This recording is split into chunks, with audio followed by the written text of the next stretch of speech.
Trae. Come on, it's the day with Trae. Pump it up, pump it up. Trae. Come on, come on. With Trae. Pump it up, pump it up. It's the day with Trae. This is the day to gain inspiration, to make a positive change in the nation. We're inviting you to partake in conversation, to raise your vibration. It's the day that we will all celebrate all of our peeps that make this thing elevate. Watch the negative fade away, cause it's the day with Trae.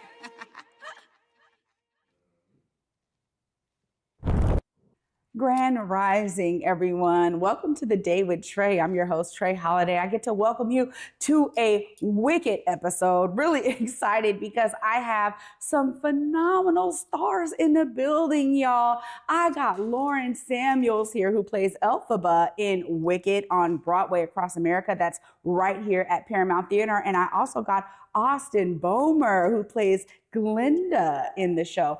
Both of them are here to give us their perspective on not only these roles that so many of us have come to know and love over the years, but also what it's like to be here in the Seattle area, bringing this phenomenal show right here to the Paramount Theater. So I am grateful. I'm grateful that all of you are joining us today. And before I get into it with Lauren, I got to get into it with you, right? Because this is the top of the show. So it's the time where you get to go ahead and share this with people who you feel could benefit from a daily dose of dopeness we work to give you here on the Day with Trae. And if you can't watch our TV show, you know we always got you covered because you can listen to us as well. Anywhere you find your favorite podcast, just search Converge Media Network and the Day with Trae. You'll find us on your favorite platform. Well, like I said, stars in the building. I want to get right to it. Up next, we got Lauren Samuels in the building, who plays Elphaba. What's up, Lauren? Hi, thank you for having me. Yeah, thank you for being here. I know you have a busy schedule, and I'm so grateful. I got to see the show last night, and let me just tell you, my 10-year-old son and I were just like this the whole time. This is why we do it. We're in awe. Good. You know, this story is new, so I want to hear from you a bit about your background. Then we'll kind of get into the role you're playing in Wicked. Well, I'm British. Don't know what gives me away, but I am. I've been doing musical theatre as kind of a profession now for like 20 years, but this is my debut in the US and my very first time here in Seattle, so I'm very excited to be here.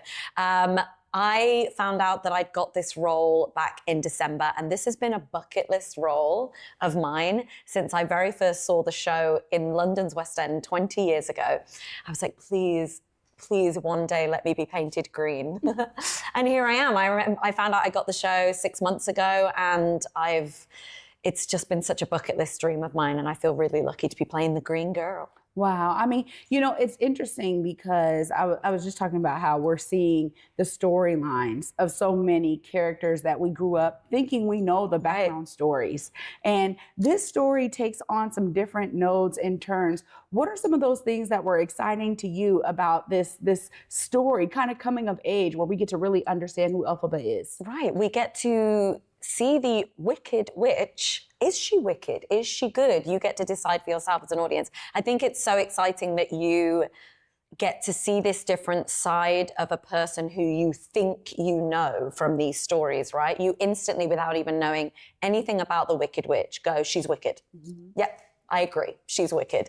And so it's great that you get to dive back into her childhood and see where she started. Why is her skin green? Why does she have all this angst? What's going on in her journey? And I think that's such an exciting thing, particularly for an actress to play as well. Elphaba has this huge arc of a character. She starts the show so hopeful that she's going to be accepted and liked, and it doesn't really go that way for her. So yeah, it's a real joy to play. Well, you know, that for me is also really intriguing as someone who loves theater. And I started when I was young, 9, in theater, TV, all of that. So for me, it took me back to a place. And I'm sure that you probably heard that from audience members of how it takes you back to something and then refreshes your entire perspective of the thing. But I always love to hear a little bit about how it is to be on this cast. I mean, it is a phenomenal cast. Y'all are turning it out on stage.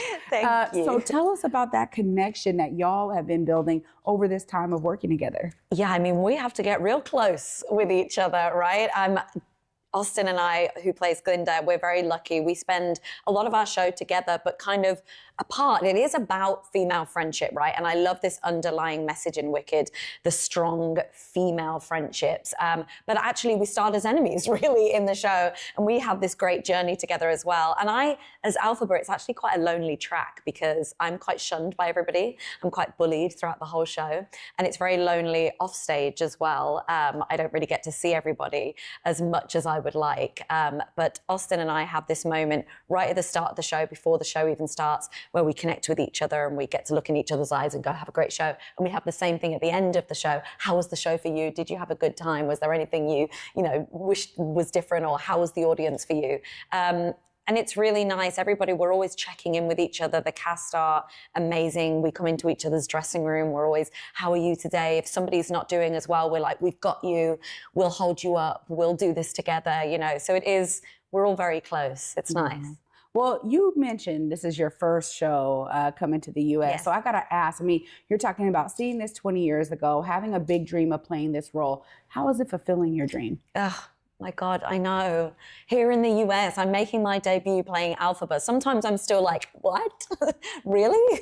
Yeah, it's amazing for me because being a Brit, I have never been to any of the places that I'm on tour with this show, which is amazing because it's my job, but I'm also getting to explore and to travel. And the American audiences, I've got to say, compared to the British audiences, I'm used to, I think, a bit more of a reserved, perhaps stiff upper lip British kind of, but no. The audience here, they go wild. And it is sometimes like a cacophony of sound that comes from the audience. It is amazing. It gives me chills. Wow, I can only imagine. And I actually love hearing that because for me, there's this thing that I love to really kind of scope out when I have folks like you on the show, and that's how is Seattle measuring up, right? Right. Like, when you're traveling all over the country, I like to know how we're showing up because there is something so special about live performance where the audience is a part of that, right? That feeding from the audience is real. And I really enjoy the ways that people around me are experiencing the show.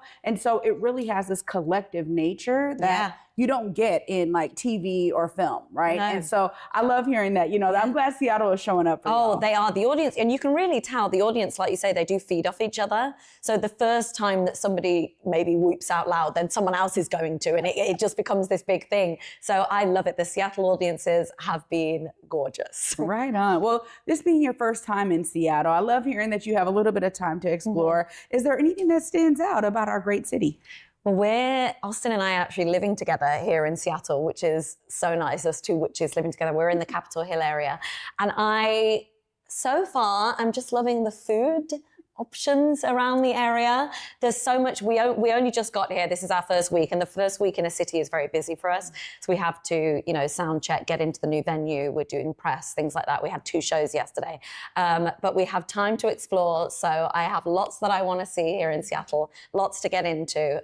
So excited, yeah. Well, okay, lastly, I just got to say, I always want to give someone a reason why they need to come and see this show. First off, I could tell you my reason, y'all, because it's freaking amazing. And it not only blew me away as someone who loves theater, but my 10-year-old son, who was like, wow. I mean, at intermission, he just grabbed me. He goes, Mom, this is great. Oh, that's what I love to hear. Yeah. I love the younger audiences so much. We often see people in the audience that are dressed as our characters, right? I'm talking full green. Right. I see people full green, witches' hats, or maybe they've got tiaras, ball gowns, they're dressed as Glinda.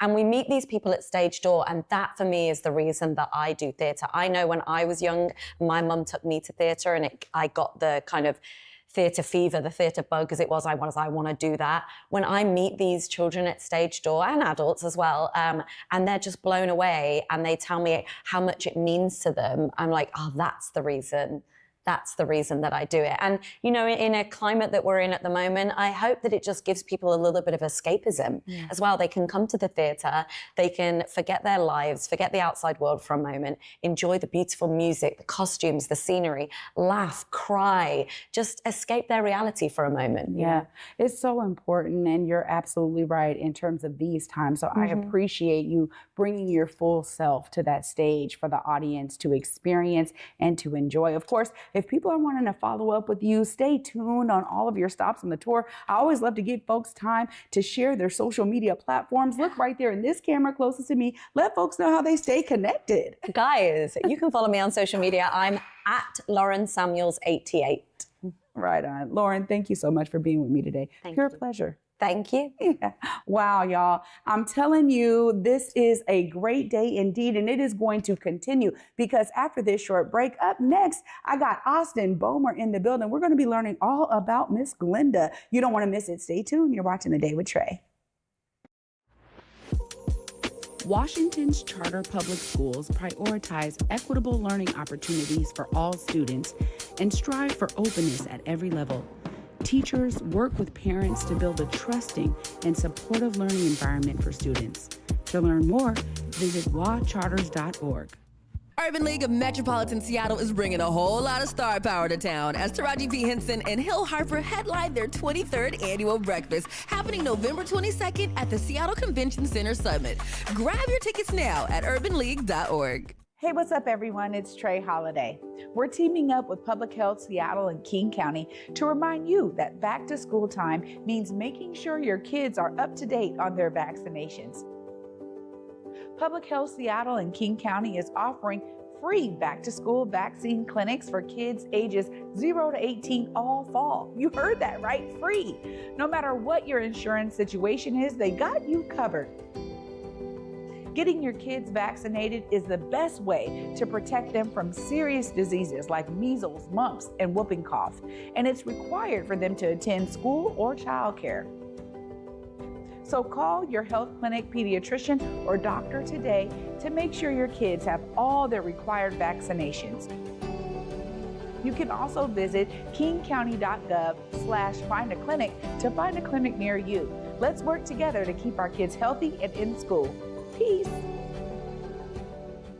Africatown Plaza is our latest affordable housing development project. It's 126 units of affordable housing over community commercial space. It's the first time in my career, and I've been doing this for 10 years, that I was able to design for people who look like me. Africatown Plaza is a beacon of hope. Africatown Plaza is a love letter to the community.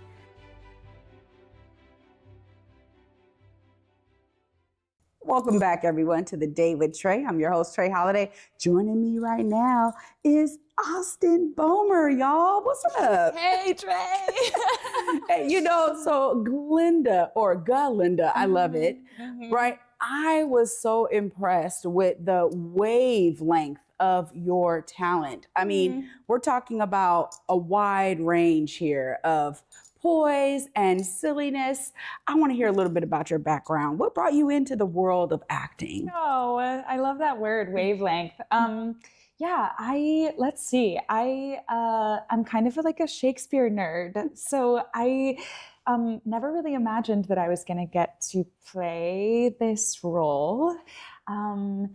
And I feel really, really grateful for it because, like you said, Glinda goes on a journey. And I've done a lot of musical theater in my life. I've also done Shakespeare. I've done classical stuff, whatever. I've done a lot of different things.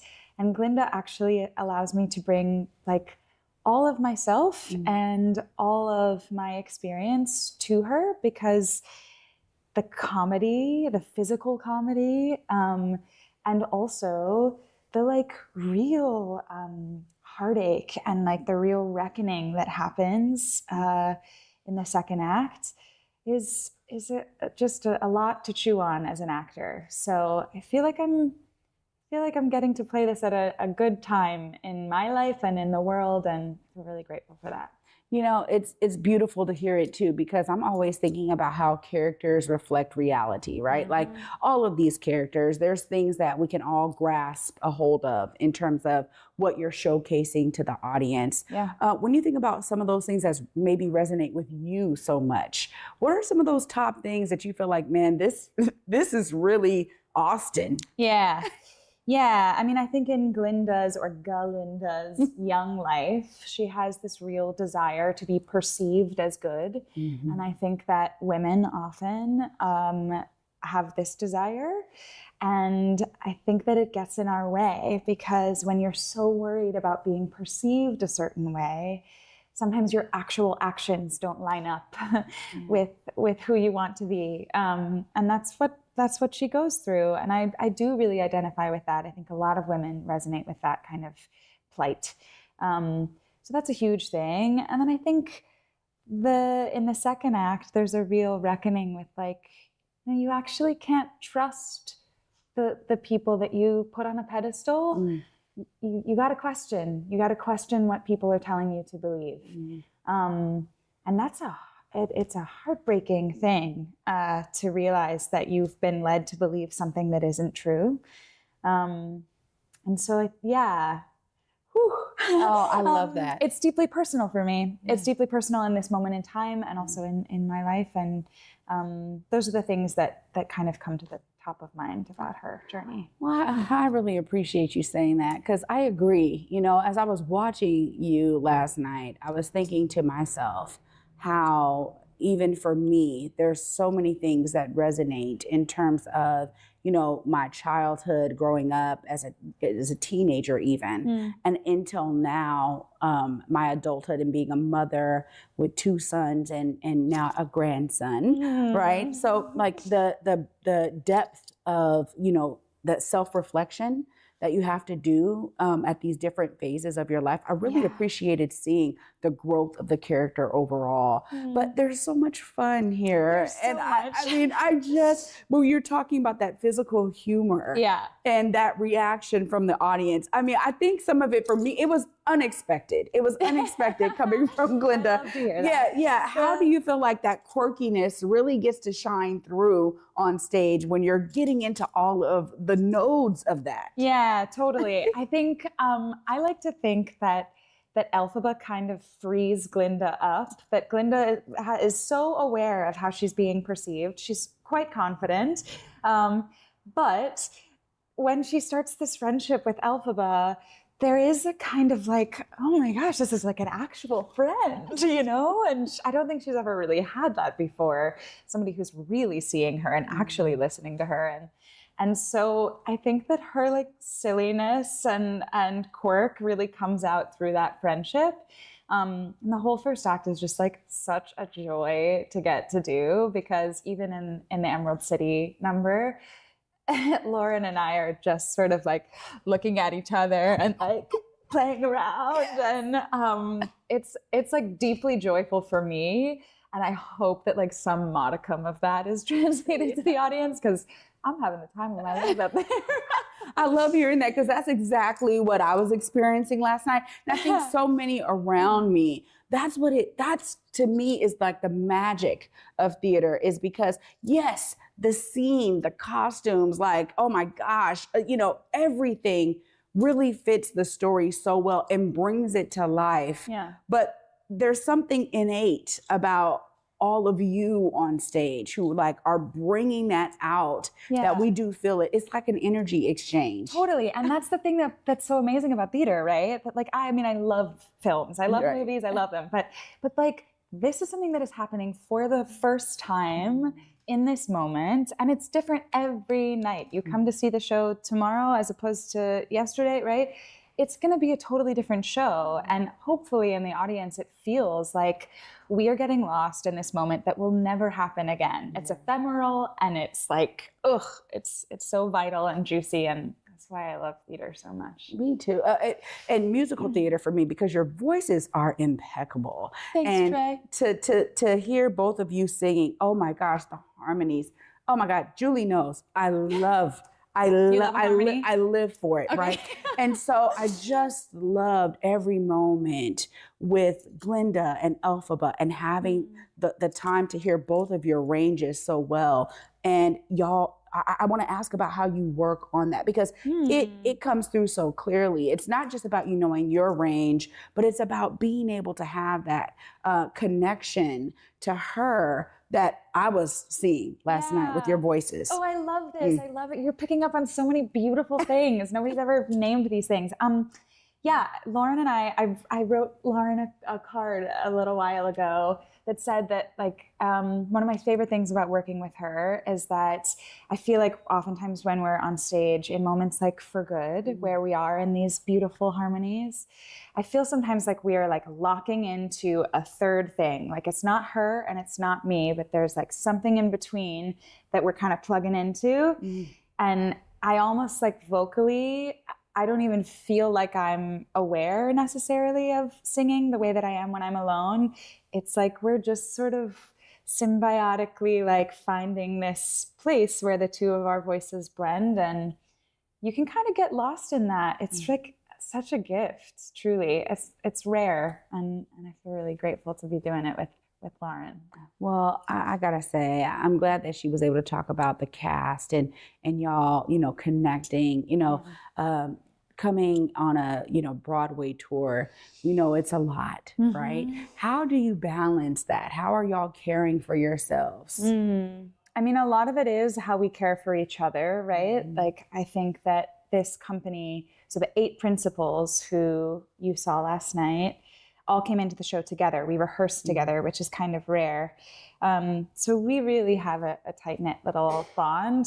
And we try to take care of each other in these hard weeks. We write each other notes and we buy each other little gifts and snacks and things. And I'm always just like rubbing on people's backs backstage and like squeezing and trying to make sure everybody's good.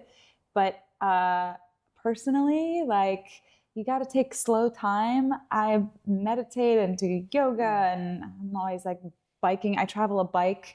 So it's really good for me to have a bike where I can just like go for a bike ride and find these little bits of things that ground you when you're in a new city and your life is changing all the time. You try to find the small things that you can kind of like ground yourself in, the little habits. That's good. That's good stuff. I'm glad you're able to continue that, as you go from city to city. I try.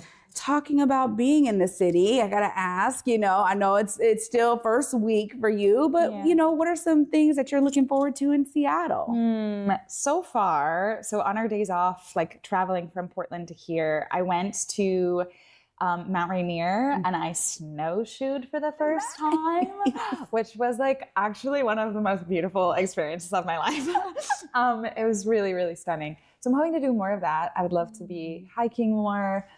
And then, like Seattle's so cool. I love vintage shopping. I love coffee. So it seems like Seattle's a good place for me. Yeah, absolutely. I'm excited to get to explore all of those things a little more. Well, lastly, I gotta say, why should folks come and see Wicked while y'all are here? We got till December 1st. We got some time. But what are those things that you feel are like so powerful about this show that people need to come and experience? Yeah, I think I do agree that like an escape right now is, we need it. We really need it.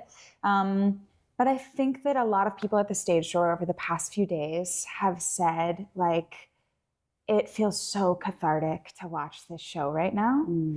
There are a lot of deeper messages that you can engage with if you want. You don't even have to engage with them on an intellectual level. They will. You can engage with them on like a somatic, sensorial level.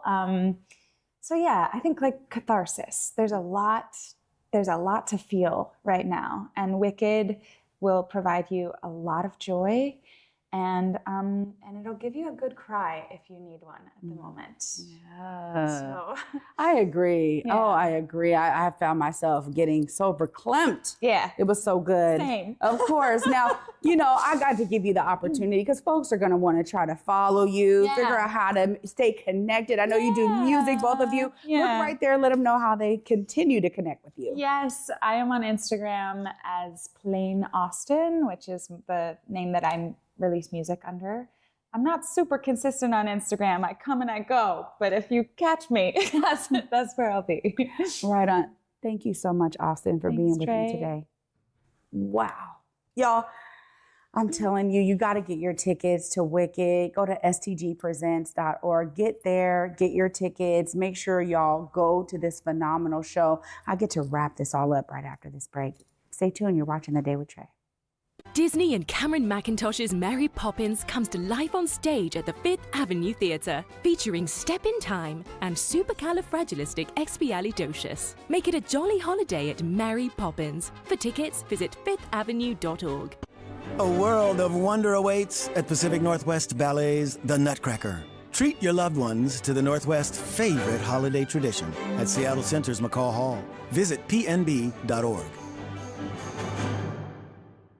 Here on Back to Vesa, it's always been important to me that we uplift stories from across the region and that no matter where you live in the nation, you never have to miss a moment of the show as we continue to highlight the beauty, excellence, and resilience of our communities across the Pacific Northwest. Why? Because representation matters. So no matter where you live, be it the Central District or Centralia, Portland or Pullman, or anywhere across the country, I encourage you to join me on this Back to Vesa journey by downloading the free Fox Local app on your phone or smart TV as we continue to elevate the very best in our communities.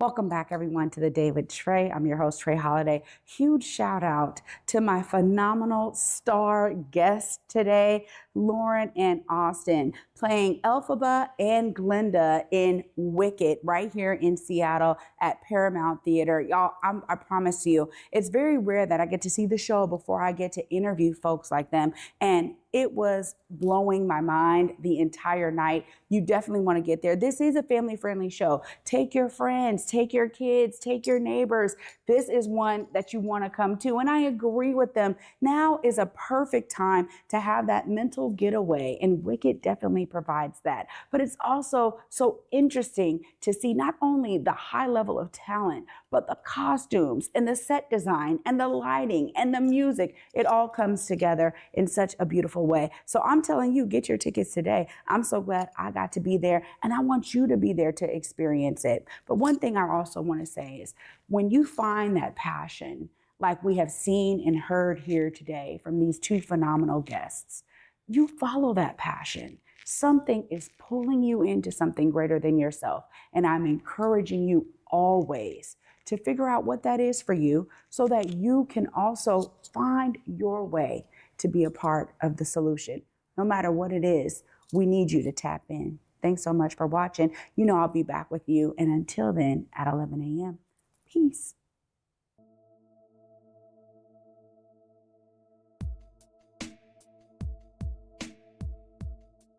Converge Media produces culturally relevant content for Black and urban audiences.